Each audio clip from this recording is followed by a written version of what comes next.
Hello everyone, welcome back to our channel Login Assist. In this guide video, I will show you how to log in Weverse account. So first of all, what you have to do is launch open Weverse application. If you do not have this application, you can download it from Play Store and App Store. You can see over here Weverse application has been opened. Initially, you'll be led to this kind of interface. So simply tap on the option join or login that you can see at the bottom of your screen.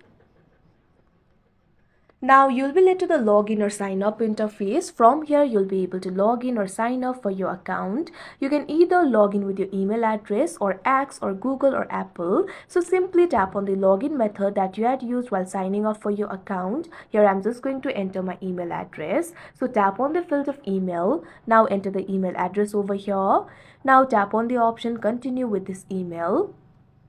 Now you can see over here you'll have to enter your password. If you have forgotten your password, tap on the option forget your password and you'll be able to recover it. Otherwise, simply enter your password over here.